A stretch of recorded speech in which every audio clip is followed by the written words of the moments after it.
Bonjour, dans cette vidéo, nous allons voir comment lire et remplir un tableau. Commençons avec un exemple concret.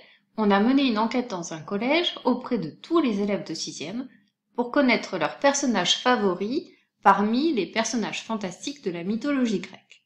On a eu beaucoup de réponses, Méduse, Sirène, Cyclope, Sirène, Centaure, etc.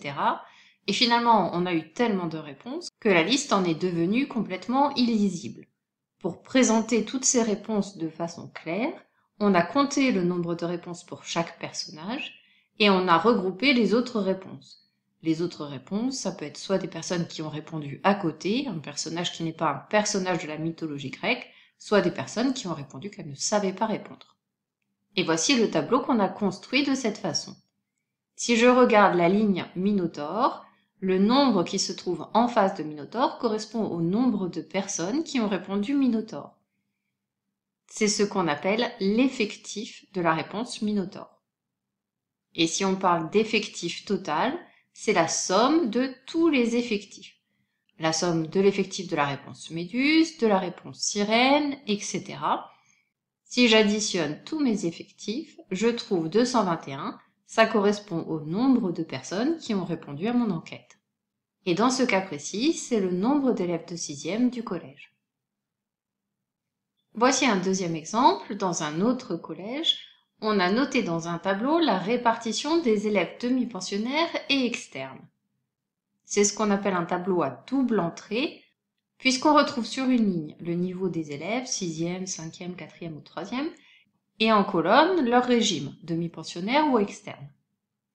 Pour répondre à la première question, combien d'élèves de 4e sont demi-pensionnaires, je dois regarder dans la colonne qui correspond aux élèves de 4e et dans la ligne qui correspond aux demi-pensionnaires. Au croisement de cette ligne et de cette colonne, j'ai l'effectif d'élèves de 4e qui sont demi-pensionnaires. Donc la réponse à cette question, c'est 72. Pour connaître le nombre d'élèves externes, je m'intéresse cette fois-ci à la ligne élève externe et à la colonne totale. Je trouve au croisement de cette ligne et de cette colonne 329, c'est le nombre d'élèves externes dans le collège. Et enfin, une dernière question, si on me demande combien il y a d'élèves dans le collège, une autre façon de formuler cette question, c'est de demander l'effectif total. Cette fois-ci, je vais regarder dans la colonne totale, je vois que j'ai un certain nombre d'élèves demi-pensionnaires, un certain nombre d'élèves externes, j'effectue la somme de ces deux nombres et je trouve 607. Donc la réponse à la question, c'est 607, c'est le nombre d'élèves dans le collège, c'est également l'effectif total.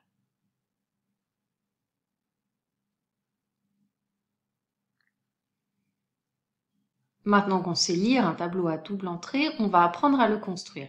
Voici un exemple. Les sirènes sont très gourmandes et ont une réserve de 144 friandises, soit au chocolat, soit à l'orange. Il y a deux sortes de friandises, les sucettes et des bonbons. Il y a 38 sucettes et parmi les 90 friandises au chocolat, 57 sont des bonbons. Réunis toutes ces informations dans un tableau à double entrée, complète-le et indique combien il y a de bonbons. Je te laisse appuyer sur pause et construire ce tableau. Reprends la lecture de la vidéo quand tu as terminé. On corrige. On va construire un tableau à double entrée. Je vais indiquer une légende dans la première case en haut à gauche. En ligne, je vais écrire le parfum et en colonne le type de friandise. Je sais que j'ai deux types de friandises, les sucettes et les bonbons. Et comme parfum, j'ai deux types de parfums, l'orange et le chocolat.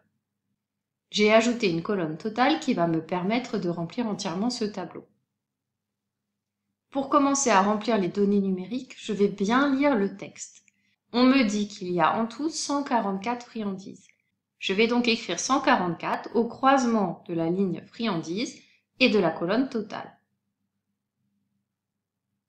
L'information suivante, c'est qu'il y a 38 sucettes. Je vais donc écrire 38 dans le nombre total de sucettes. Parmi les 90 friandises au chocolat, on me donne le nombre total de friandises au chocolat, je l'inscris dans le tableau. Et si je poursuis cette même phrase, je sais que 57 sont des bonbons. Ça veut dire que parmi les friandises au chocolat, j'ai 57 bonbons.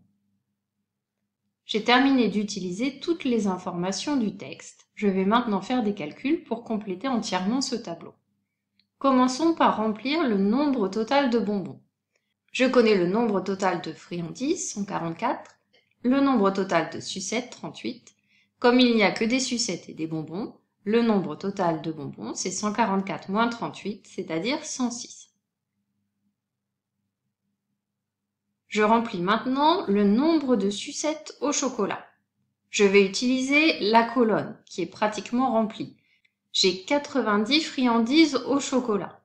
Et dedans, 57 sont des bonbons au chocolat.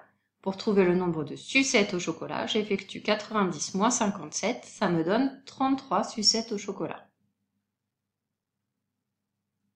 Je passe au nombre de sucettes à l'orange.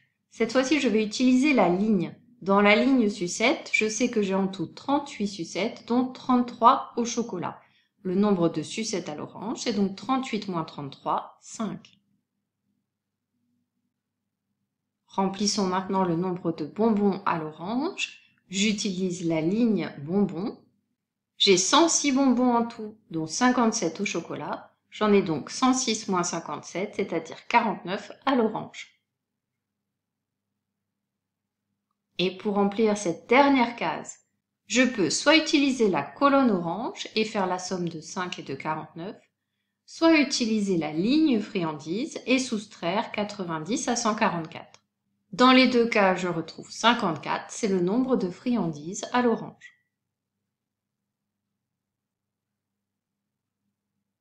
Ce cours sur la lecture et construction de tableaux est maintenant terminé. Entraîne-toi sur des exercices et on se retrouve bientôt dans une prochaine vidéo.